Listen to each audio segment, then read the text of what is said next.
जब जीवन मिला है तो मृत्यु भी अवश्य मिलेगी। एक विधवा स्त्री थी। लंबी बीमारी के कारण उसके पति की मृत्यु हो गई। उसके माता पिता भी देह का त्याग कर चुके थे। उस स्त्री का एक पुत्र था।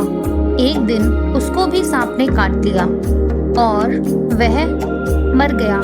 वह स्त्री बहुत दुखी हो गई। उसके जीवन का एक ही सहारा उसका बेटा था। अब वह भी उसका साथ छोड़ चुका था। वह किसी भी तरह बेटे को जीवित करना चाहती थी। उसके दुख को देखकर लोगों ने उसे सलाह दी कि महात्मा बुद्ध के पास जाएं। वो तो सबकी समस्या को हल करते हैं, तो तुम्हारी क्यों नहीं करेंगे?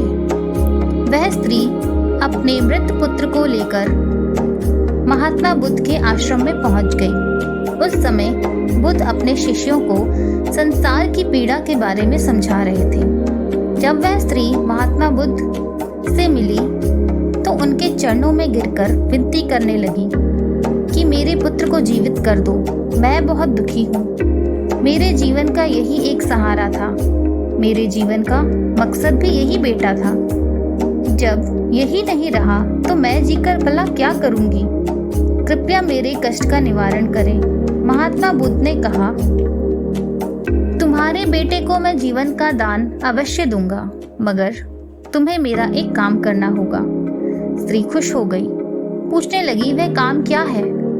बुद्ध ने कहा, जाओ किसी ऐसे घर से भिक्षा मांगकर लाओ जहाँ किसी की मृत्यु न हुई हो। वह स्त्री खुश होकर भिक्षा मांगने गई। शर्त के अनुसार उसने एक घर का दरवाजा खटखटाया और पूछा कि इस घर में किसी की मौत तो नहीं हुई? एक लड़के ने कहा, हाँ, 5 साल पहले मेरे दादाजी की मौत हुई। वह आगे गई। दूसरे घर में पूछा, यहाँ किसी की मौत तो नहीं हुई? एक औरत ने बताया, 1 साल पहले मेरे बेटे की मौत हुई है। वह स्त्री दूसरे गांव में गई। जहाँ भी जाती किसी न किसी की मृत्यु का समाचार सुनती। उसको कहीं भी ऐसा कोई घर नहीं मिला जहाँ किसी की मृत्यु न हुई हो। वह वापस लौटी, अपने पुत्र के लिए चिता तैयार की और उसका देह संस्कार कर दिया। वह बेटे के दुख को सहन नहीं कर पा रही थी। बेटे का देह संस्कार करके वह फिर से महात्मा बुद्ध के पास चली गई और रोने लगी। महात्मा बुद्ध ने बताया, इस संसार में जिसका जन्म होता है उसकी मृत्यु अवश्य होती है। चाहे कोई भी हो, राजा भी मरता है, रंक भी मरता है, संत फकीर भी देह का त्याग करते हैं। आज तक कोई भी ऐसा पीर पैगंबर अवतार नहीं हुआ जो देह का त्याग करके न गया हो।